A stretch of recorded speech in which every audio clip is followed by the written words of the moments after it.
ನಾವು ಈ ದಿನ ಧ್ಯಾನಕ್ಕೋಸ್ಕರವಾಗಿ ಪೌಲನು ಗಲಾತ್ಯದವರಿಗೆ ಬರೆದ ಪತ್ರಿಕೆ 5ನೇ ಅಧ್ಯಾಯ ವಚನ 25 ಮತ್ತು 26 ಇವತ್ತು ನಾವು ಧ್ಯಾನ ಮಾಡ್ಲಿಕ್ಕಿದ್ದೇವೆ. ಅಲ್ಲಿ ಈ 2 ವಚನಗಳು ಈ ರೀತಿಯಾಗಿದೆ.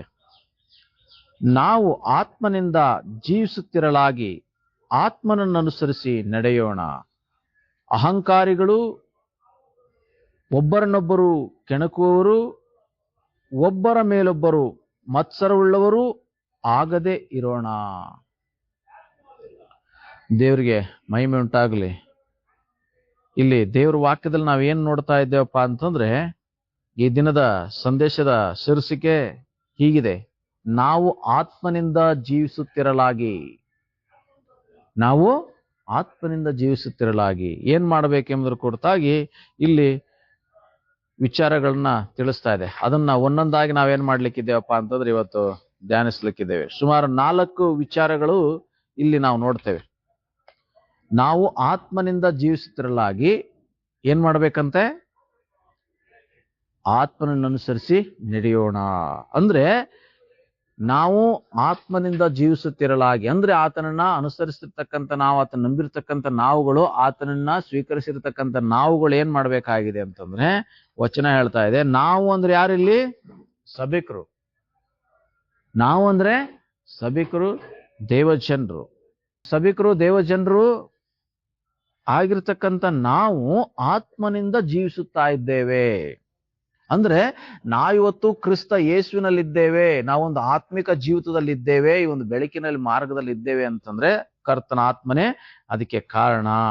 ಅದರಿಂದ ನಾವು ಆತ್ಮನಿಂದ ಜೀವಿಸುತ್ತಿರಲಾಗಿ, ದೇವರ ಆತ್ಮನ ಕಾರ್ಯದಿಂದ ನಾವು ಜೀವಿಸುತ್ತಿರಲಾಗಿ ನಾವೇನ್ ಮಾಡ್ಬೇಕಾಗಿದೆ ಅಂತಂದ್ರೆ, ಮೊದಲನೇ ವಿಷಯ ಆತ್ಮನನ್ನ ಅನುಸರಿಸಿ ನಡೆಯೋಣ. ನಾವು ದೇವರ ಆತ್ಮನ ಸಹಾಯದಿಂದ ಇವತ್ತು ಭಕ್ತರಾಗಿದ್ದೇವೆ, ಭಕ್ತಿಯಲ್ಲಿದ್ದೇವೆ, ಆತ್ಮಿಕತೆಯಲ್ಲಿದ್ದೇವೆ. ಇವತ್ತು ನಾವೇನ್ ಮಾಡ್ಬೇಕಾಗಿದೆ ಅಂದ್ರೆ, ವಚನ ಹೇಳ್ತಾ ಇದೆ, ನಾವು ಆತ್ಮನನ್ನ ಅನುಸರಿಸಿ ನಡಿಬೇಕಾಗಿದೆ ಎಂಬುದಾಗಿ ಇಲ್ಲಿ ದೇವರ ವಾಕ್ಯದಲ್ಲಿ ನಾವು ನೋಡ್ತಾ ಇದ್ವಿ. ಆತ್ಮನನ್ನು ಅನುಸರಿಸಿ ನಡೆಯೋದಂದ್ರೆ ಏನ್ ಹಾಗಾದ್ರೆ? ಅಂದ್ರೆ ಪವಿತ್ರ ಆತ್ಮನ ಪ್ರೇರಣೆಯಂತೆ ನಡೆಯೋದು. ನಾವು ಕರ್ತನ ಆತ್ಮ ನಮ್ಗೆ ಏನ್ ಮಾಡ್ತಾನೆ? ಅನುದಿನವೂ ಎಚ್ಚರಿಸ್ತಾನೆ. ಇವಾಗ ಕರ್ತನನ್ನು ಸ್ವೀಕರಿಸಿರುವಂತ ನಾವು, ನಮ್ಮಲ್ಲಿ ಏನಾಗಿದೆ? ದೇವರ ಆತ್ಮ ನಮ್ಮೊಬ್ಬೊಬ್ಬರಿಗೆ ಕೊಡಲ್ಪಟ್ಟಿದೆ. ಇವಾಗ ಕೊಡಲ್ಪಟ್ಟಂತ ದೇವರ ಆತ್ಮ ನಮ್ಮಲ್ಲಿ ವಾಸ ಮಾಡ್ತಾ ಇದ್ದಾನೆ, ನಮ್ಮ ಜೊತೆಗಿರ್ತಾನೆ. ಆತನ ಏನ್ ಮಾಡ್ತಾನೆ ಅಂತಂದ್ರೆ, ನಮ್ಮನ್ನ ಪ್ರೇರಣೆ ಮಾಡ್ತಾನೆ. ದೇವರ ಆತ್ಮನ ಅನುಸರಿಸಿ ನಡೆಯೋದಂದ್ರೆ ಆತನು ಪ್ರೇರಿಸುವಂತ ಕಾರ್ಯಗಳನ್ನ ನಾವು ಮಾಡುವಂತದ್ದು.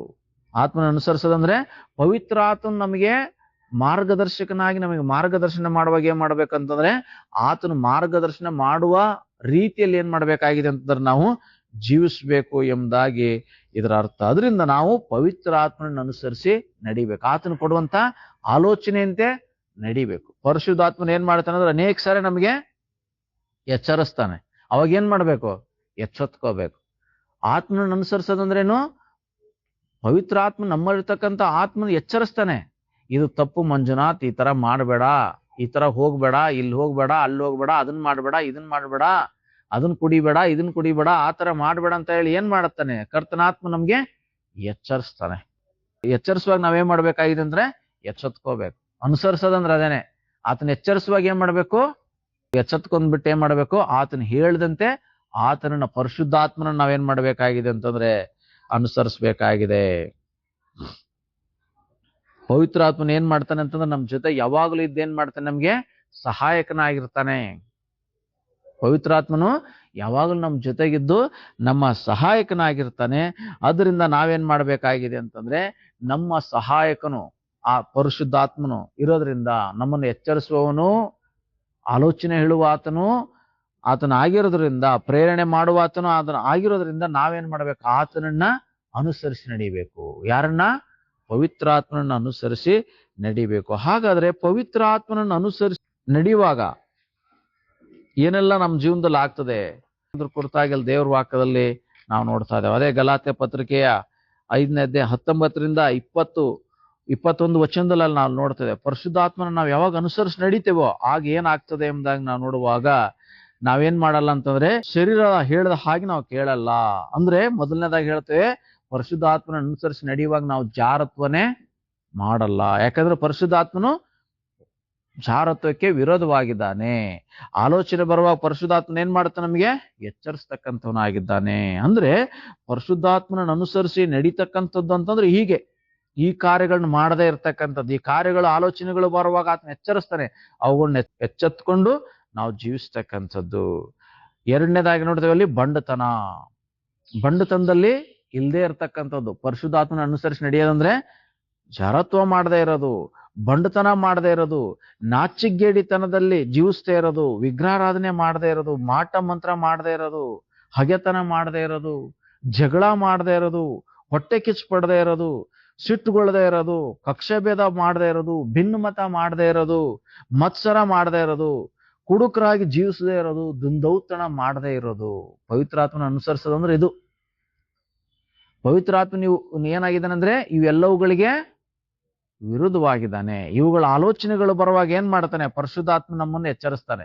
ಇದು ಪಾಪ, ಇದು ನೀನು ಹೋಗ್ಬೇಕಾಗಿರ್ತಕ್ಕಂಥ ಮಾರ್ಗ ಅಲ್ಲ ಅಂತ ಹೇಳಿ ಪರಿಶುದ್ಧಾತ್ಮನ ಏನ್ ಮಾಡ್ತಾನೆ? ನಮ್ಗೆ ಎಚ್ಚರಿಸ್ತಾನೆ. ಎಚ್ಚರಿಸುವಾಗ ಏನ್ ಮಾಡ್ಬೇಕಾಗಿದೆ? ಆತನ ಎಚ್ಚೆತ್ಕೊಂಡು ಆತನನ್ನ ಅನುಸರಿಸಿ ನಾವು ನಡಿಬೇಕು. ಹಾಗಾದ್ರೆ ಆತನನ್ನು ಅನುಸರಿಸೋದಂದ್ರೆ ಏನು ಎಂಬುದ್ರ ಕುರಿತಾಗಿ ಮುಂದುವರ್ಸಿ ಮತ್ತೆ ವಾಕ್ಯದಲ್ಲಿ ನಾವು ನೋಡ್ತಾ ಇದ್ದೇವೆ. ಆತನ ಅನುಸರಿಸಿ ನಡೆಯೋದಂತಂದ್ರೆ ಹೆಂಗೆ ಅಂತ ಹೇಳಿ ಅಲ್ಲಿ ವಾಕ್ಯ ಹೇಳ್ತಾ ಇದೆ ನಮಗೆ. 5ನೇ ಅಧ್ಯಾಯ 22ನೇ ವಚನದಲ್ಲಿ, ಆದರೆ ದೇವರಾತ್ಮನುಂಟಾಗೋ ಫಲವೇನಂದ್ರೆ, ಅಂದ್ರೆ ಪರಿಶುದ್ಧಾತ್ಮನ ಅನುಸರಿಸಿ ನಾವು ನಡೆಯೋದಂತಂದ್ರೆ ಹೆಂಗಪ್ಪ ಅಂತಂದ್ರೆ, ಹೆಂಗ್ ನಡಿಬೇಕು, ಹೆಂಗ್ ಜೀವಿಸ್ಬೇಕಂದ್ರೆ ಪ್ರೀತಿಯಲ್ಲಿ ನಡಿಬೇಕು, ಸಂತೋಷದಲ್ಲಿ ನಡಿಬೇಕು, ಸಮಾಧಾನದಲ್ಲಿ ನಡಿಬೇಕು, ದೀರ್ಘ ಶಾಂತಿಯಲ್ಲಿ ನಡಿಬೇಕು, ದಯೆಯಲ್ಲಿ ನಾವು ನಡಿಬೇಕು, ಉಪಕಾರದಲ್ಲಿ ನಾವು ನಡಿಬೇಕು, ಸಾಧುತ್ವದಲ್ಲಿ ನಾವು ನಡಿಬೇಕು, ಕ್ಷಮೆದಮೆ ಇಂಥವುಗಳಲ್ಲಿ ನಾವು ನಡಿಬೇಕು. ಅಂದ್ರೆ ಪವಿತ್ರ ಆತ್ಮನ ಅನುಸರಿಸುವಾಗ ಇವುಗಳನ್ನ ಮಾಡ್ತೇವೆ. ಯಾವನ್ ಮಾಡ್ತೇವೆ? ಈಗ ಹೇಳಿರ್ತಕ್ಕಂಥ ಯಾವ್ದೆಲ್ಲ ಹೇಳಿದೆ? ಪ್ರೀತಿ, ಸಂತೋಷ, ಸಮಾಧಾನ, ದೀರ್ಘ ಶಾಂತಿ, ದಯೆ, ಉಪಕಾರ, ನಂಬಿಕೆ, ಸಾಧುತ್ವ, ಕ್ಷಮೆದಮೆ, ಇವುಗಳನ್ನ ಮಾಡ್ತೇವೆ. ಅವಾಗ ಪರಿಶುದ್ಧಾತ್ಮನನ್ನು ನಾವು ಅನುಸರಿಸುವಾಗ. ಒಂದ್ ವೇಳೆ ಪರಿಶುದ್ಧಾತ್ಮನ ಅನುಸರಿಸಿದ್ರೆ, ನಾವು ಲೋಕವನ್ನು ಅನುಸರಿಸಿದ್ರೆ ಏನ್ ಮಾಡ್ತೇವೆ? ವಚನ 19ರಿಂದ ಮುಂದುವರ್ಷ ಅಲ್ಲಿ ಹೇಳ್ತದೆ, ವ್ಯಭಿಚಾರ ಮಾಡ್ತೇವೆ, ಬಂಡತನ ಮಾಡ್ತೇವೆ, ನಾಚಿಗೆಟ್ಟವರಾಗಿ ಜೀವಿಸ್ತೇವೆ, ವಿಗ್ರಹಾರಾಧನೆ ಮಾಡ್ತೇವೆ, ಮಾಟ ಮಂತ್ರ ಮಾಡ್ತೇವೆ, ಹಗೆತನ ಮಾಡ್ತೇವೆ, ಹೊಟ್ಟೆ ಕಿಚ್ಚು ಪಡ್ತೇವೆ, ಸಿಟ್ಟು ಮಾಡ್ಕೊಂತೇವೆ, ಕಕ್ಷಭೇದ ಮಾಡ್ತೇವೆ, ಭಿನ್ನಮತ ಮಾಡ್ತೇವೆ, ಮತ್ಸರ ಮಾಡ್ತೇವೆ, ಕುಡುಕ್ತನದಲ್ಲಿ ಇರ್ತೇವೆ, ದುಂದೌತನ ಮಾಡ್ತೇವೆ. ಯಾವಾಗ? ಲೋಕವನ್ನು ನಾವು ಅನುಸರಿಸುವಾಗ. ಅದರಿಂದ ಇವತ್ತು ಕರ್ತನನ್ನ ಸ್ವೀಕಾರ ಮಾಡಿದ ಮೇಲೆ ನಾವೇನ್ ಮಾಡ್ಬೇಕಾಗಿದೆ ಅಂತಂದ್ರೆ, ಲೋಕ ಸಂಬಂಧವಾಗಿ ನಾವು ಸತ್ತೋಗ್ಬೇಕು, ಲೋಕದ ಪಾಲಿಗೆ ನಾವು ಸಾಯ್ಬೇಕು. ಲೋಕದ ಯಾವ ಜನರನ್ನು ಸಹ ನಾವೇನ್ ಮಾಡಬಾರ್ದಪ್ಪ ಅಂದ್ರೆ ಅನುಸರಿಸುವಂತ ಅವಶ್ಯಕತೆ ಇಲ್ಲ. ಈ ಲೋಕದ ಯಾವ ಮಾನವರನ್ನು ನಾವು ಉದಾಹರಣೆ ಆಗಿಟ್ಕೊಂಡು ಅನುಸರಿಸೋದಿಲ್ಲ. ನಮಗೆ ಯಾರು ಉದಾಹರಣೆ ಅಂತಂದ್ರೆ ಯೇಸು ಸ್ವಾಮಿನೇ. ಎಲ್ಲದಕ್ಕೂ ನಮಗೆ ಮಾದರಿ ಆತನೇ. ಯೇಸು ಸ್ವಾಮಿನೇ ನಮ್ ಹೀರೋ ಆಗಿರ್ಬೇಕು. ಕ್ರಿಸ್ತ ಯೇಸುವಿನಲ್ಲಿ ಬಂದ ಮೇಲೆ ಈ ಲೋಕದ ಯಾವ ವ್ಯಕ್ತಿಯು ನಮಗೆ ಹೀರೋ ಆಗಿರಬಾರ್ದು. ನಮ್ಮ ಹೀರೋ ಯಾರಪ್ಪ ಅಂತಂದ್ರೆ ಯೇಸು ಕ್ರಿಸ್ತನೇ ಆಗಿರ್ಬೇಕು. ನಮ್ಮ ಹೀರೋಯಿನ್ ಯಾರು?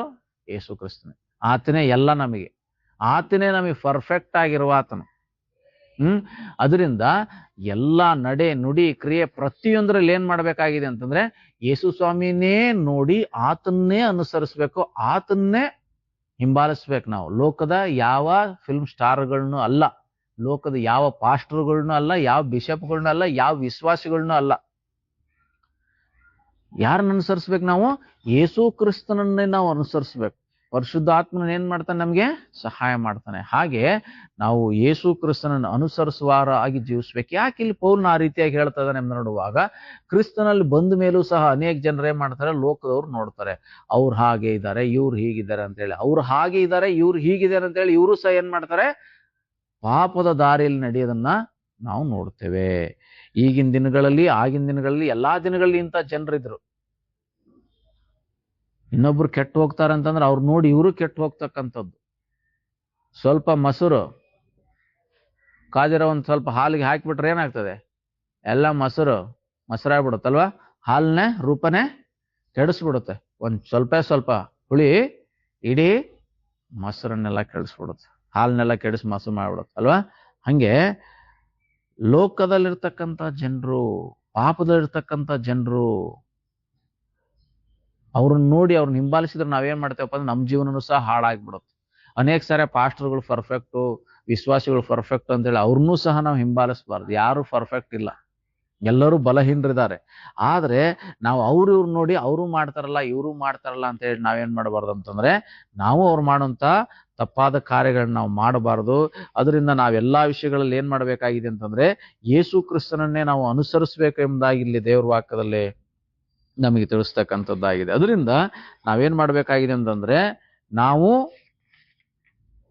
ಆತ್ಮನಿಂದ ಜೀವಿಸುತ್ತಿರಲಾಗಿ ಮೊದಲನೇದಾಗಿ ಏನ್ ಮಾಡ್ಬೇಕಾಗಿದೆ, ಆತ್ಮನನ್ನು ಅನುಸರಿಸಿ ನಡಿಬೇಕು. ಇನ್ನು ಎರಡನೇದಾಗಿ ಇಲ್ಲಿ ನಾವು ನೋಡ್ತಾ ಇದ್ದೇವೆ ದೇವ್ರ ವಾಕ್ಯದಲ್ಲಿ, ನಾವು ಅಹಂಕಾರಿಗಳಾಗದೆ ಇರಬೇಕು. ಆತ್ಮನಿಂದ ನಾವು ಜೀವಿಸುತ್ತಿರಲಾಗಿ ನಾವೇನ್ ಮಾಡ್ಬೇಕಂದ್ರೆ, ಅಹಂಕಾರದಿಂದ ಇರಬಾರ್ದು, ಅಹಂಕಾರಿಗಳಾಗದೆ ನಾವ್ ಇರ್ಬೇಕಂತ ಹೇಳಿ ದೇವ್ರ ವಾಕ್ಯದಲ್ಲಿ ನಾವು ನೋಡ್ತೇವೆ. ಯಾಕಂತಂದ್ರೆ ಅಹಂಕಾರಿಗಳನ್ನ ದೇವ್ರು ಏನ್ ಮಾಡ್ತಾನಂತೆ, ಎದುರಿಸ್ತಾನೆ ಎಂಬುದಾಗಿ ದೇವ್ರ ವಾಕ್ಯದಲ್ಲಿ ನಾವು ನೋಡ್ತೇವೆ. ಅಹಂಕಾರಿಗಳು ದೇವ್ರಿಗೆ ಏನಾಗಲ್ಲ ಅಂತ ಅವರು ಒಳಗಾಗೋದಿಲ್ಲ ಎಂಬುದಾಗಿ ದೇವ್ರ ವಾಕ್ಯದಲ್ಲಿ ನಾವು ನೋಡ್ತೇವೆ. ಅಹಂಕಾರಿಗಳು ಏನ್ ಮಾಡ್ತಾರಂದ್ರೆ ಪಾಪದಲ್ಲೇ ಇರ್ತಾರೆ. ಅಹಂಕಾರಿಗಳು ಏನ್ ಮಾಡ್ತಾರಂತಂದ್ರೆ ಆತ್ಮಿಕವಾಗಿ ಅವರು ಕುರುಡರಾಗಿರ್ತಾರೆ.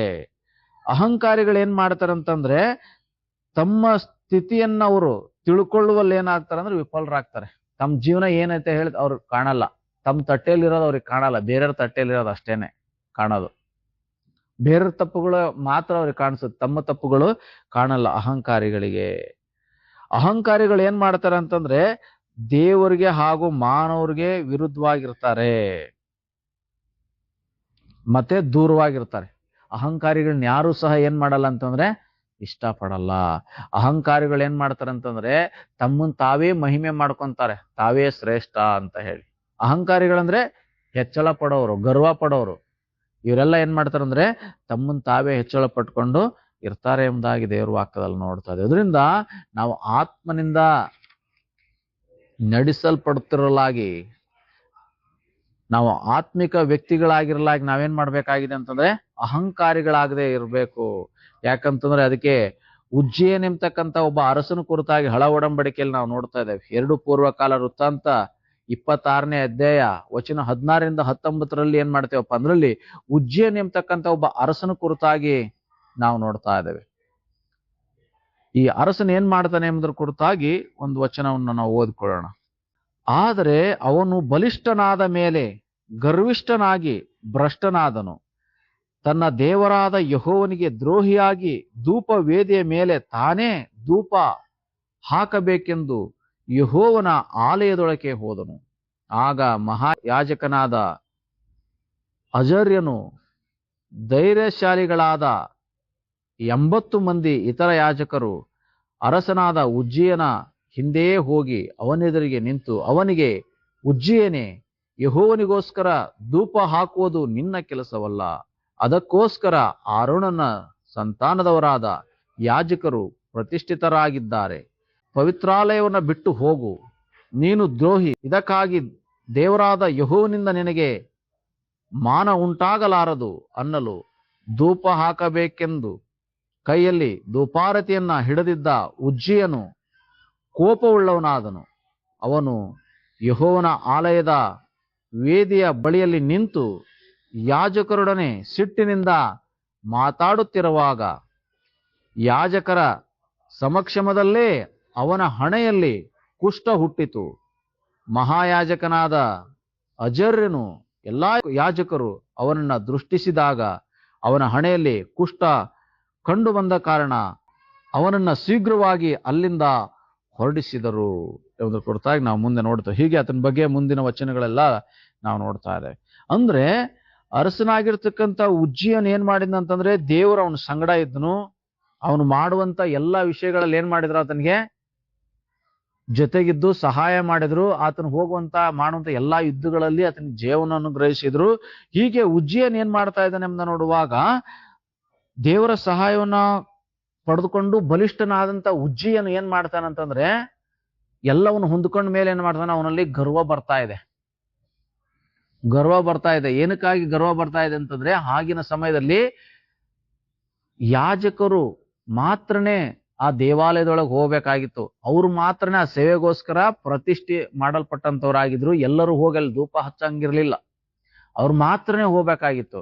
ಅದು ವಿಚಾರ ಈತನಿಗೆ ಗೊತ್ತಿತ್ತು. ಆದ್ರೆ ಇವನೇನ್ ಮಾಡ್ತಾ ಇದ್ದಾನೆ, ಅಹಂಕಾರದಿಂದ ಗರ್ವದಿಂದ ಏನ್ ಮಾಡ್ತಾ ಇದ್ದಾನೆ ಅಂತಂದ್ರೆ ನಾನೇ ಇವತ್ತು ಹೋಗಿ ಏನ್ ಮಾಡ್ತೀನಿ, ಧೂಪ ಹಚ್ತೇನೆ ಅಂತ ಹೇಳಿ ಅಲ್ಲಿ ಅನೇಕ ಯಾಜಕರುಗಳಿದ್ದಾರೆ. ಎಷ್ಟು ಜನ ಇದ್ದಾರೆ? 80 ಮಂದಿ ಯಾಜಕರಿದ್ದಾರೆ ಅಲ್ಲಿ ಆ ಸೇವೆ ಮಾಡೋಕ್ಕೋಸ್ಕರ. ಆರೋನನ ಸಂತಾನದವರು ಅವ್ರನ್ನೆಲ್ಲ ಇದನ್ ಮಾಡಿ, ಇಲ್ಲ ನಾನೇ ಹೋಗಿ ಏನ್ ಮಾಡ್ತೀನಿ, ಧೂಪ ಹಚ್ಬೇಕಂತ ಹೇಳಿ ಏನ್ ಮಾಡ್ತಾನೆ, ಆ ದೇವರ ಇರ್ತಕ್ಕಂತ ಸ್ಥಳಕ್ಕೆ ಹೋಗ್ತಾ ಇದ್ದಾನೆ. ಅಲ್ಲಿ ಹೋಗಿ ಧೂಪ ಹಚ್ಚಲಿಕ್ಕೆ ಹೋಗುವಂತ ಸಮಯದಲ್ಲಿ ಏನ್ ಮಾಡ್ತಾ ಇದಾರೆ, ಅವನ ಹಿಂದೆನೆ ಹೋಗ್ತಾರೆ ಇವರು ಯಾಜಕರು, ದೇವರ ಸೇವೆಗಾಗಿ ನೇಮಿಸಲ್ಪಟ್ಟಂತವ್ರು. ನೀನು ಈ ಕೆಲಸ ಮಾಡಬೇಡ, ಈ ಕೆಲಸಕ್ಕೋಸ್ಕರ ನಾವು ಪ್ರತಿಷ್ಠಿಸಲ್ಪಟ್ಟಿದ್ದೇವೆ, ನೇಮಿಸಲ್ಪಟ್ಟಿದ್ದೇವೆ, 80 ಜನ ಇದ್ದೇವೆ, ನೀನೇನಕ್ಕೆ ಒಳಗ್ ಬಂದಿದ್ಯಾ ಇಲ್ಲಿ ಅಂತ ಹೇಳ್ತಾ ಇದ್ದಾರೆ. ಯಾಕಂತಂದ್ರೆ ಅದು ನಿರ್ಬಂಧಿಸಿತ್ತು ಎಲ್ಲರಿಗೂ ಸಹ. ಆಗಿನ ಹಳೆ ಒಡಂಬಡಿಕೆ ಕಾಲದಲ್ಲಿ ಆ ಒಂದು ದೇವದರ್ಶನ ಗುಡಾರದ ಬಳಿಗೆ ಹೋಗ್ಲಿಕ್ಕೆ ಯಾಜಕರಿಗೆ ಮಾತ್ರ ಅವಕಾಶ, ಜನಸಾಮಾನ್ಯರಿಗೆ ಇರ್ಲಿಲ್ಲ. ಆದ್ರೆ ಇವನ್ ಏನ್ ಮಾಡ್ತಾನೆ, ನಾನು ಬಲಾಢ್ಯ, ನಾನು ಹಾಗೆ ಹೀಗೆ ಅಂತ ಹೇಳಿ ಏನ್ ಮಾಡ್ತಾನೆ, ಗರ್ವ ಪಟ್ಕೊಂಡು ಹೋಗ್ಬಿಟ್ಟು ಏನ್ ಮಾಡ್ತಾ ಇದ್ದಾನೆ, ಧೂಪ ಹಚ್ಚಲಿಕ್ಕೆ ಆ ಒಂದು ಮಂದಿರದೊಳಗೆ ಹೋಗುವಾಗ ಏನಾಗ್ತಾ ಇದ್ದಾನೆ, ಎಲ್ಲರೂ ಇವನು ನೋಡ್ತಾ ಇದ್ರು. ನೋಡ್ತಾ ಇದ್ದ ಹಾಗೆ ಏನಾಗ್ತಾ ಇದೆ ಅಂದ್ರೆ ಅವನ ಹಣೆಯಲ್ಲಿ ಕುಷ್ಠ ಸ್ಟಾರ್ಟ್ ಆಗ್ತಾ ಇದೆ, ಕುಷ್ಠರೋಗ ಬರ್ತಾ ಇದೆ. ಯಾರಿಗೆ ಕುಷ್ಠ ಬರ್ತಾ ಇದೆ? ಉಜ್ಜಯನ್ ಎಂಬತಕ್ಕಂತ ಅರಸನ್ ಏನಾಗ್ತಾ ಇದೆ, ಇಮ್ಡಿಯೇಟ್ ಆಗಿ ತಕ್ಷಣನೇ ಅವನಿಗೆ ಕುಷ್ಠರೋಗ ಬಂತು. ಏನಕ್ಕೆ ಕುಷ್ಠರೋಗ ಬಂತು? ಅಹಂಕಾರದಿಂದ. ಏನು ಅಹಂಕಾರ? ಅಧಿಕಾರದ ಮದ. ನನಗೆ ಶಕ್ತಿ ಇದೆ, ನನಗೆ ಅದು ಇದೆ, ಬಲ ಇದೆ, ನಾ ಎಲ್ಲ ಹೊಂದ್ಕೊಂಡಿದ್ದೇನೆ ಅಂತ ಹೇಳಿ ಏನ್ ಮಾಡಿದ್ನಿ ಅವನು? ಅಹಂಕಾರ ಹೊಂದ್ಕೊಂಡ. ಯಾಕಂದ್ರೆ ದೇವ್ರು ಇಲ್ಲಿವರೆಗೆ ಅವನ ಜೊತೆಗೆ ನಡೆಸಿದ್ರು, ಈತನು ಚೆನ್ನಾಗಾದ. ಈಗ ಯಾವಾಗ ದೇವ್ರು ಅವನಿಗೆ ಚೆನ್ನಾಗಿಟ್ಟಿದ್ದಾನೋ ಅವಾಗ ಏನ್ ಮಾಡ್ತಾನೆ, ಅಹಂಕಾರ ಪಡ್ತಾ ಇದ್ದಾನೆ. ಅಹಂಕಾರ ಪಟ್ಟು ದೇವ್ರನ್ನ ತಿರಸ್ಕರಿಸ್ತಾ ಇದ್ದಾನೆ, ದೇವರ ನೇಮನ ತಿರಸ್ಕರಿಸ್ತಾ ಇದ್ದಾನೆ. ಅವಾಗ ಏನಾಗ್ತಾ ಇದೆ ಅಂತಂದ್ರೆ ಅವನಿಗೆ ಕುಷ್ಠರೋಗ ಬರ್ತಾ ಇದೆ. ಯಾವಾಗ ಬರ್ತಾ ಇದೆ? ಯಾವಾಗ ಅಲ್ಲಿ ದೇವದರ್ಶನ ಗುಡಾರದೊಳಗೆ ಹೋದ್ನೋ ಧೂಪ ಹಚ್ಚಕ್ಕೆ, ಅವಾಗಲೇ ತಕ್ಷಣನೇ ಬರ್ತಾ ಇದೆ ಕುಷ್ಠರೋಗ. ಆಮೇಲೆ ಅಲ್ಲಿಂದ ಅವನ್ನೇ ಓಡಿಸ್ತಾರೆ ತಕ್ಷಣನೇ. ಕುಷ್ಠರೋಗ ಅವ್ರು ನೋಡ್ತಾ ಇದ್ದಂಗೆ ಹಂಗೆ ಪಿಕ್ಚರ್ ಬರುತ್ತಲ್ಲ, ತೋರಿಸ್ತಾರಲ್ಲ ಯಾವ್ದಾದ್ರು, ಅದೇನಂತಾರೆ, ಎಫೆಕ್ಟ್ಸ್, ಹಂಗೇನೆ ರಿಯಲ್ ಆಗಿ ಆಗ್ತಾ ಇದೆ, ಕುಷ್ಠ ಸ್ಟಾರ್ಟ್ ಆಗ್ತಾ ಇದೆ. ಹೀಗೆ ಅವ್ನ ಜೀವಮಾನದೆಲ್ಲ ಕುಷ್ಠರೋಗಿ ಆಗಿದ್ದು ಸತ್ನು ಅಂತ ಹೇಳಿ ಅಲ್ಲಿ ದೇವ್ರ ವಾಕ್ಯದಲ್ಲಿ ನಾವು ನೋಡ್ತೇವೆ ಪ್ರೇಯರೆ. ಅಂದ್ರೆ ಒಬ್ಬ ವ್ಯಕ್ತಿ ದುಷ್ಟ ಆದ ಯಾವಾಗ ಬರುತ್ತೆ, ಅವಾಗ ಗರ್ವ ಏನ್ ಮಾಡುತ್ತಪ್ಪ ಅಂದ್ರೆ ಮನುಷ್ಯನನ್ನ ದುಷ್ಟನನ್ನಾಗಿ ಮಾಡುತ್ತೆ, ಪಾಪಿಯನ್ನಾಗಿ ಮಾಡುತ್ತೆ. ನೋಡಿ ಆ ಒಂದು ಗರ್ವದ ಎಫೆಕ್ಟ್ ಏನೇನ್ ಬಂತಪ್ಪ ಅವನ ಜೀವನದಲ್ಲಿ ಅಂತಂದ್ರೆ, ಅವನು ಅಲ್ಲಿವರೆಗೆ ಅರಸನಾಗಿ ಆಡಳಿತ ಮಾಡ್ತಾ ಇದ್ದ. ಈಗ ಏನ್ ಮಾಡದಪ್ಪ ಅಂದ್ರೆ, ಕುಷ್ಠರೋಗ ಆಗಿನ ಕಾಲದಲ್ಲಿ ಏನಾಗಿತ್ತಪ್ಪ ಅಂದ್ರೆ ಅದು ಬಹಳ ಪಾಪದ ಗುರುತಾಗಿತ್ತದು. ಕುಷ್ಠರೋಗಿಯನ್ ಯಾರು ಸಹ ಮುಟ್ಟಿಸ್ಕೊಳ್ತಾ ಇರ್ಲಿಲ್ಲ, ದೇವಾಲಯದಲ್ಲಿ ಬಿಟ್ಕೊಳ್ತಾ ಇರ್ಲಿಲ್ಲ, ದೇವರ ಆರಾಧನೆಗೆ ಬರಕ್ಕೆ ಅವ್ರಿಗೆ ಅವಕಾಶ ಇರಲಿಲ್ಲ. ಆಮೇಲೆ ಜನರು ವಾಸ ಮಾಡತಕ್ಕಂತ ಸ್ಥಳದಲ್ಲಿ ಸಹ ಅವ್ರು ವಾಸ ಮಾಡಂಗಿರ್ಲಿಲ್ಲ. ಎಲ್ಲಿವರೆಗೆ ರಾಜನಾಗಿ ವೈಭವದಿಂದ ಮೆರೆದಂತ ಇವನ್ ಏನ್ ಮಾಡ್ತಾನೆ, ಇವತ್ತು ಎಲ್ಲ ಕಳ್ಕೊಂತಾನೆ. ಹೆಂಗ್ ಕಳ್ಕೊಂತಾ ಇದ್ದಾನೆ? ಅವನಲ್ಲಿರ್ತಕ್ಕಂಥ ಗರ್ವ ಅಹಂಕಾರ ಏನ್ ಮಾಡ್ತಪ್ಪ ಅಂದ್ರೆ ಎಲ್ಲವನ್ನ ಕಿತ್ಕೊಂಡ್ಬಿಡ್ತು. ಮೊದಲನೇದಾಗ ಏನ್ ಮಾಡ್ದ, ಅವನು ಅಧಿಕಾರ ಹೋಯ್ತು, ಅರಸನಾಗಿದ್ನಲ್ಲ ಹೋಯ್ತು. ಈಗ ಅವನ ಮಗ ಆಡಳಿತ ಮಾಡ್ತಾನಲ್ಲಿ, ಇವನ್ ಏನ್ ಮಾಡ್ಬೇಕಾಯ್ತು, ಅಧಿಕಾರ ಮಾಡೋದನ್ನ ಕಳ್ಕೊಂಡ. ಹೆಂಡತಿ ಮಕ್ಕಳ ಜೊತೆ, ಸೈನಿಕರ ಜೊತೆ, ಎಲ್ಲರ ಜನರ ಜೊತೆ ಬೆರೀತಾ ಇದ್ದ.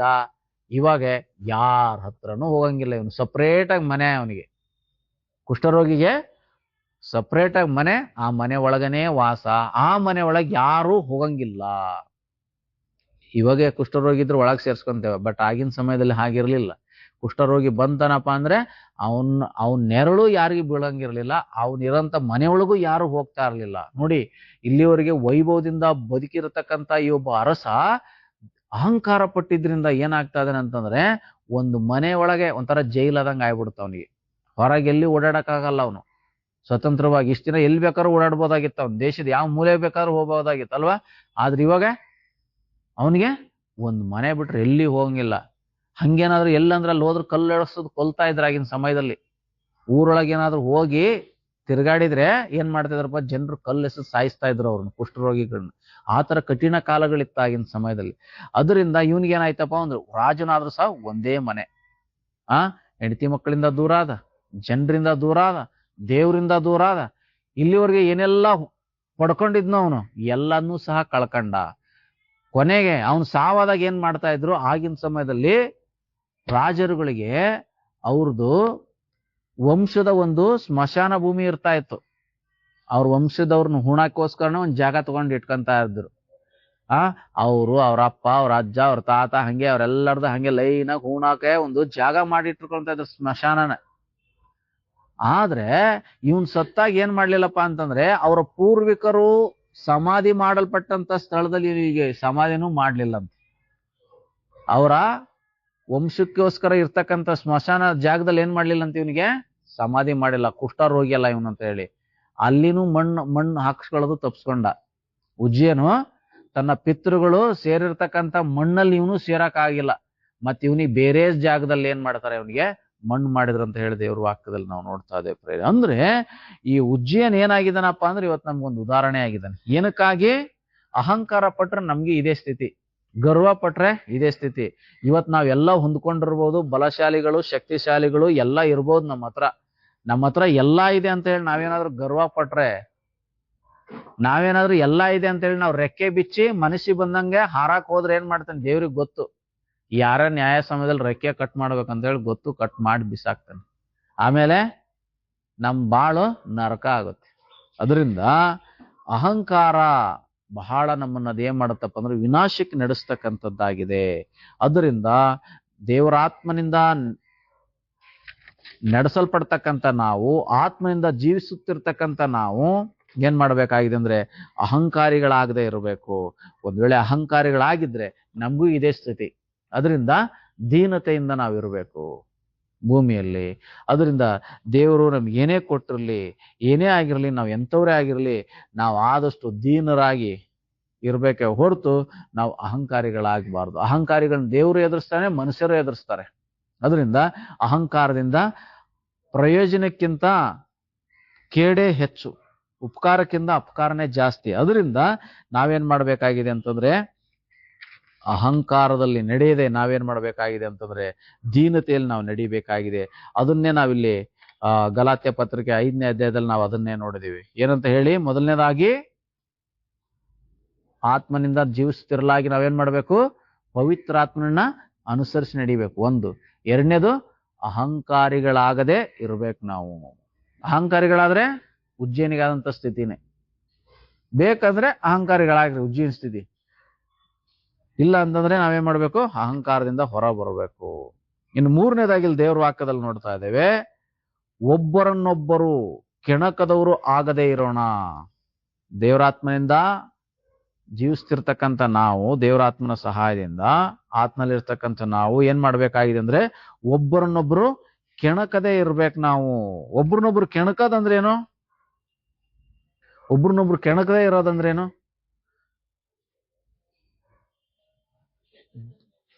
ಜಗಳಕ್ಕೆ ಪ್ರೇರಿಸುವಂತ ಮಾತುಗಳನ್ನ ಆಡೋದು. ಕೆಣಕದಂದ್ರೇನು? ಸುಮ್ನೆ ಇರಲ್ಲ. ಕುರುಡ ಕೆರ್ಕಂಡ್ ಹುಣ್ಣು ಮಾಡ್ಕೊಂಡ ಅಂತ ಹೇಳ್ತಾರಲ್ಲ ಗಾದೆನೆ, ಹಂಗೆ ಸುಮ್ಮನೆ ಇರೋದನ್ನ ಬಿಟ್ಟು ನಾವೇನ್ ಮಾಡುತ್ತೇವೆ ಅಂತಂದ್ರೆ ಅನೇಕ ಸಾರೆ ಕೆರ್ಕಳಕ್ ಹೋಗ್ತೇವೆ. ಕೆರ್ಕಳದ್ರಿಂದ ನೋವು ಜಾಸ್ತಿ. ಅದಕ್ಕೇನೆ ಒಬ್ರನ್ನೊಬ್ರು ಕೆಣಕದೇ ಇರ್ಬೇಕು. ಇವತ್ತು ಯೇಸು ಸ್ವಾಮಿ ಮಕ್ಕಳು ನಾವಂತ ಹೇಳಿ ಹೇಳ್ಕೊಂತ ಇದ್ದೇವಪ್ಪ ನಾವು ಅಂತಂದ್ರೆ ನಾವೇನ್ ಮಾಡ್ಬೇಕಾಗಿದೆ, ನಾವು ಆತ್ಮನಿಂದ ಜೀವಿಸ್ತಾ ಇದ್ದೇವೆ ಅಂತ ಅನ್ನೋದಾದ್ರೆ, ದೇವರಾತ್ಮನಲ್ಲಿ ನಾವು ಇದ್ದೇವೆ ಅಂತ ಅನ್ನೋದಾದ್ರೆ, ಕ್ರಿಸ್ತನಲ್ಲಿ ಇದ್ದೇವೆ ಅಂತಂದ್ರೆ ನಾವು ಒಬ್ರನ್ನೊಬ್ರು ಕೆಣಕದೇ ಇರ್ಬೇಕು. ಕೆಣಕದೇ ಇರ್ಬೇಕಂತಂದ್ರೆ ಜಗಳಕ್ಕೆ ಪ್ರೇರಣೆ ಮಾಡ್ತಕ್ಕಂಥ ಮಾತುಗಳನ್ನ ಆಡಬಾರ್ದು ನಾವು. ನಮ್ಮ ಮಾತಿಂದ ಇನ್ನೊಬ್ರು ಟೆಂಪ್ಟ್ ಆಗ್ಬಾರ್ದು.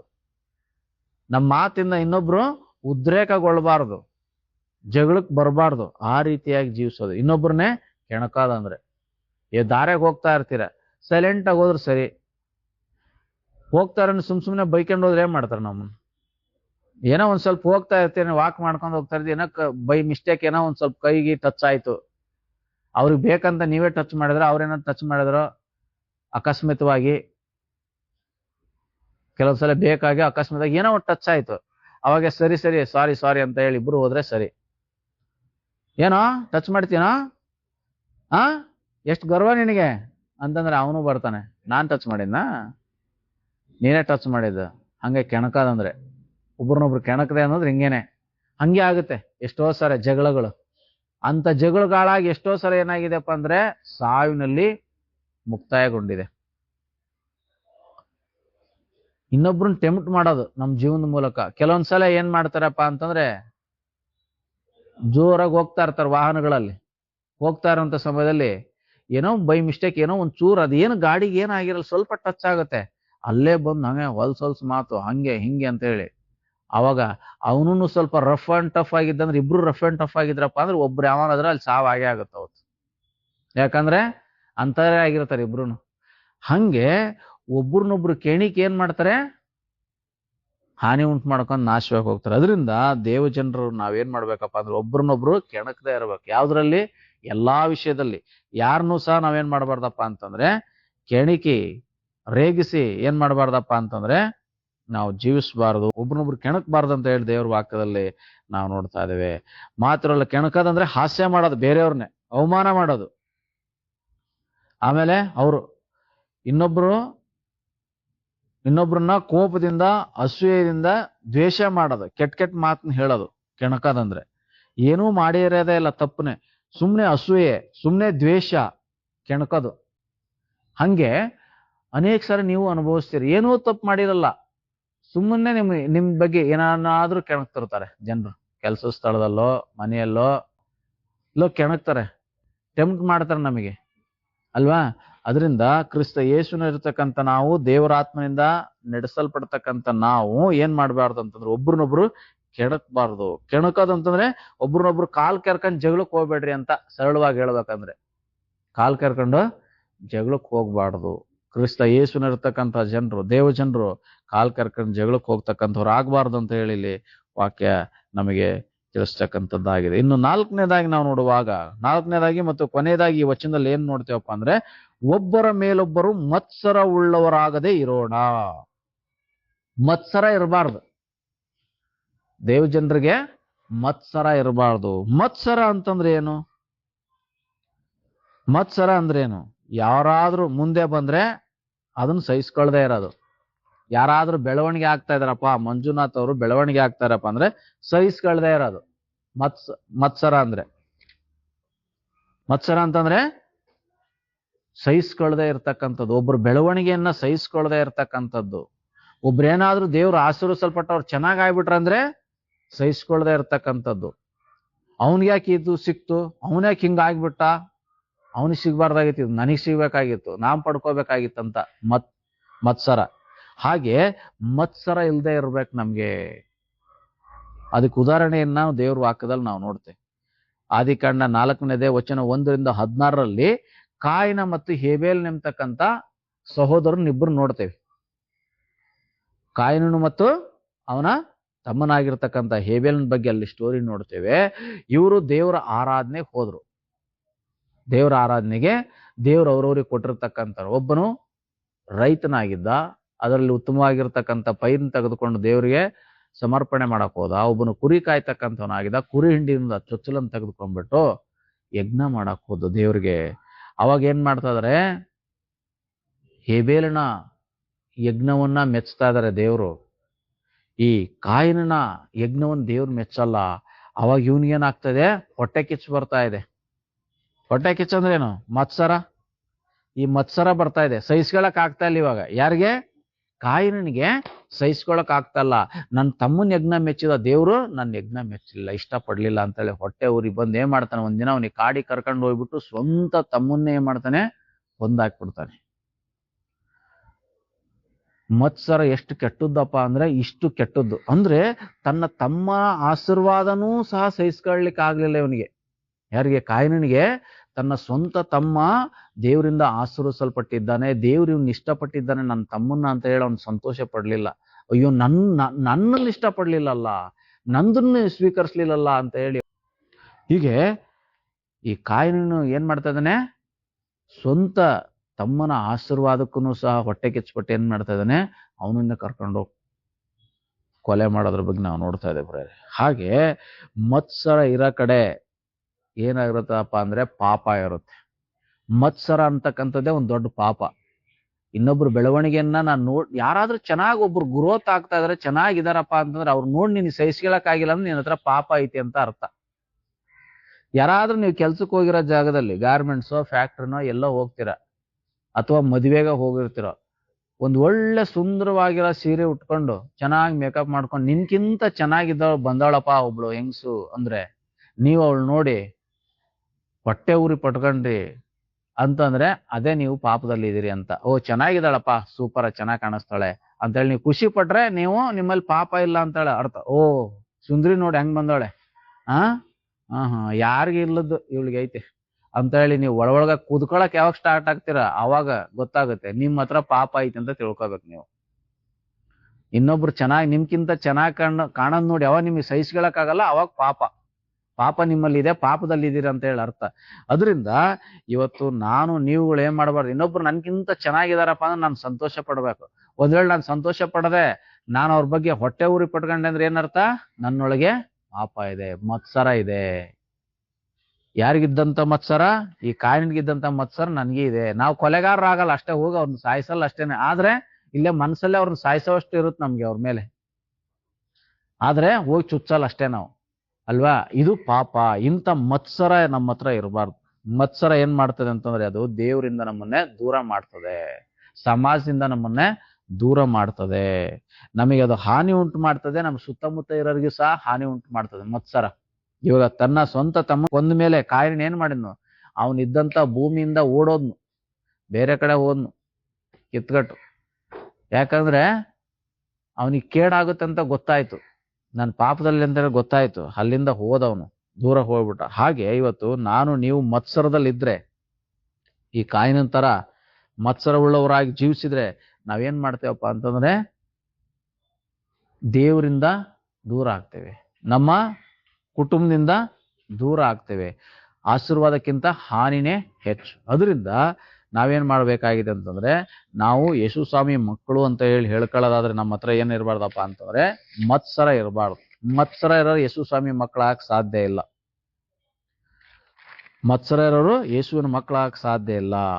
ಅಹಂಕಾರ ಇರೋರು ಯೇಸು ಸ್ವಾಮಿ ಮಕ್ಕಳಾಗಕ್ ಸಾಧ್ಯ ಇಲ್ಲ. ಒಬ್ರನ್ನ ಕೆಣಕ್ತಕ್ಕಂಥವ್ರು ಯೇಸುವಿನ ಮಕ್ಕಳಾಗಕ್ ಸಾಧ್ಯ ಇಲ್ಲ.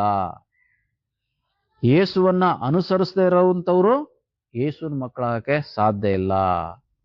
ಸುಮ್ಮನೆ ಹೇಳ್ಕೋಬಹುದು ನಾವು ಕ್ರೈಸ್ತರು ಅಂತ ಹೇಳಿ, ಆದ್ರೆ ನಿಜವಾದ ಕ್ರೈಸ್ತರು ಆಗ ಸಾಧ್ಯವಿಲ್ಲ. ನಿಜವಾದ ಕ್ರೈಸ್ತರು ಯಾರಪ್ಪ ಅಂದ್ರೆ ಕ್ರಿಸ್ತನು ನಡೆದಂತೆ ನಡೆಯೋರೇ ಕ್ರೈಸ್ತರು. ನಿಜವಾದ ಕ್ರೈಸ್ತರು ಯಾರು? ಕ್ರಿಸ್ತನು ನಡೆದಂತೆ ನಡೆಯೋರು. ಕೇವಲ ಕ್ಯಾಸ್ಟ್ ಸರ್ಟಿಫಿಕೇಟ್ ಕ್ರೈಸ್ತರು ಅಂತ ಇದ್ರಲ್ಲ. ನಮ್ಮ ಜೀವನ ಕ್ರಿಸ್ತನ ಹಾಗಿದ್ರು ಮಾತ್ರನೇ ನಾವು ಕ್ರಿಸ್ತನವರು, ನಿಜವಾದ ಕ್ರೈಸ್ತರು. ಅದರಿಂದ ಇವತ್ತು ನಾವು ಆತ್ಮನಿಂದ ಜೀವಿಸುತ್ತಿರಲಾಗಿ ಈ 4 ಸಂಗತಿಗಳನ್ನ ಮಾಡೋಣ. ಆ ಮೂಲಕವಾಗಿ ಏನ್ ಮಾಡೋಣ ಅಂತಂದ್ರೆ, ಈ ಭೂಲೋಕದಲ್ಲಿ ಕರ್ತನು ನಮಗೆ ತಿಳಿಸಿರ್ತಕ್ಕಂಥ ರೀತಿಯಲ್ಲಿ ಜೀವಿಸಿ ನಮ್ಮ ಜೀವಿತದ ಮೂಲಕವಾಗಿ ಏನ್ ಮಾಡೋಣ ಅಂತಂದ್ರೆ ದೇವರಿಗೆ ಮಹಿಮೆ ಮಾಡೋಣ. ಹಾಗಾಗುವಂತೆ ಕರ್ತ ನಮಗೆ ಸಹಾಯ ಮಾಡಲಿ. ಪ್ರಾರ್ಥನೆ ಮಾಡೋಣ. ಸರ್ವಶಕ್ತನಾಗಿರೋ ಪ್ರಭು, ಈ ಸಮಯಕ್ಕಾಗಿ ನಿಮಗೆ ಮಹಿಮೆ ಮಾಡುತ್ತೇವೆ ರಾಜ. ನಿನ್ನ ಜೀವಳಕ್ಕಾಗಿ ಸ್ತೋತ್ರ. ನಿನ್ನ ವಾಕ್ಯವನ್ನ ಕೇಳಿಸ್ಕೊಂಡಿದ್ದೇವಪ್ಪ. ನಾವು ಆತ್ಮನಿಂದ ಜೀವಿಸುತ್ತಿರಲಾಗಿ ನಾವು ಮಾಡಬೇಕಾದ 4 ಕಾರ್ಯಗಳ ಕುರಿತಾಗಿ ನಾವು ಕೇಳಿಸಿಕೊಂಡಿದ್ದೇವೆ. ಆತ್ಮನ ಅನುಸರಿಸಿ ನಡೆಯುವಂಥದ್ದು, ಅಹಂಕಾರಿಗಳಾಗದೇ ಇರತಕ್ಕಂಥದ್ದು, ಒಬ್ಬರನ್ನೊಬ್ಬರು ಕೆಣಕದೇ ಇರುವಂಥದ್ದು, ಮತ್ಸರ ಉಳ್ಳವರು ಆಗದೇ ಇರತಕ್ಕಂಥದ್ದು, ಇವುಗಳನ್ನು ನಾವು ಮಾಡಬೇಕೆಂಬುದಾಗಿ ನಿನ್ನ ವಾಕ್ಯದಲ್ಲಿ ನಾವು ನೋಡಿದ್ದೇವೆ ಸ್ವಾಮಿ. ಇವುಗಳನ್ನ ಆಲಿಸಿರುವಂತ ನಾವು ಇವುಗಳನ್ನ ಕೈಕೊಂಡು ನಡೆದು ನಮ್ಮ ಜೀವಿತದ ಮೂಲಕವಾಗಿ ನಿನ್ನನ್ನು ಮಹಿಮೆ ಮಾಡಕ್ಕೆ, ನೀವು ನಮ್ಮನ್ನ ಭೂಮಿಗೆ ಕಳಿಸಿರ್ತಕ್ಕಂಥ ಉದ್ದೇಶವನ್ನ ನೆರವೇರಿಸಕ್ಕೆ ಸಹಾಯ ಮಾಡು. ಈ ಸಂದೇಶವನ್ನ ಕೇಳಿಸಿಕೊಂಡಿರುವಂತ ಪ್ರತಿಯೊಬ್ಬೊಬ್ಬರನ್ನ ಆಶೀರ್ವಾದ ಮಾಡು. ಎಲ್ಲರನ್ನ ಭಯದಲ್ಲಿ, ಭಕ್ತಿಯಲ್ಲಿ, ನಂಬಿಕೆಯಲ್ಲಿ ಅಭಿವೃದ್ಧಿಪಡಿಸು. ಇವರೆಲ್ಲ ಕೊರತೆಗಳಲ್ಲಿ ನೀವು ಸಹಾಯಕನಾಗಿರು. ಇವ್ರನ್ನ ಆಶೀರ್ವಾದ ಮಾಡು. ಇನ್ನೂ ಕರ್ತನೆ, ನಿನ್ನ ವಾಕ್ಯದಲ್ಲಿ ಅಪ್ಪ ನೆಲೆಗೊಂಡಿಲ್ಲ ಎಂಬುದಾದ್ರೆ ನೀವು ಕಾರ್ಯ ಮಾಡ್ರಿ. ಇವರೆಲ್ಲರೂ ನಿನ್ನ ವಾಕ್ಯದಲ್ಲಿ ನೆಲೆಗೊಂಡು ನಿನಗೋಸ್ಕರ ಫಲ ಕೊಡುವಂತೆ ಕೃಪೆ ಮಾಡು. ಹಾಗೆ ಮಾಡೋ ದೇವ್ರು ನೀವು ಆಗಿರೋದಕ್ಕಾಗಿ ಸ್ತೋತ್ರ. ನಿನ್ನ ವಾಕ್ಯದ ಮೂಲಕ ನಮ್ಮ ಎಚ್ಚರಿಸಿದ್ದಕ್ಕಾಗಿ ಸ್ತೋತ್ರ. ಎಚ್ಚೆತ್ತುಕೊಂಡು ಸರಿಯಾದ ದಾರಿಯಲ್ಲಿ ನಡೆಯಕ್ಕೆ ನಾವು ಮಹಿಮೆ ಮಾಡಕ್ಕೆ ನಮಗೆ ಬಲ ಕೊಡು ಎಂದು ಯೇಸುವಿನ ಸ್ವಲ್ಪ ಪ್ರಾರ್ಥನೆ ಪರಲೋಕ ತಂದೆ, ಆಮೆನ್. ಈ ಸಂದೇಶ ನಿಮಗೆ ಆಶೀರ್ವಾದಕರವಾಗಿದ್ರೆ ದೇವರಿಗೆ ಮಹಿಮೆ ಮಾಡಿ ನಿಮ್ಮ ಸ್ನೇಹಿತರೊಂದಿಗೆ ಇದನ್ನ ಹಂಚಿಕೊಳ್ಳೋದ್ರ ಮೂಲಕವಾಗಿ ಅವರು ಸಹ ಆತ್ಮಿಕವಾಗಿ ಬಲ ಹೊಂದಲಿಕ್ಕೆ ಪ್ರೋತ್ಸಾಹಿಸಬೇಕಾಗಿ ವಿನಂತಿಸಿಕೊಳ್ತೇನೆ.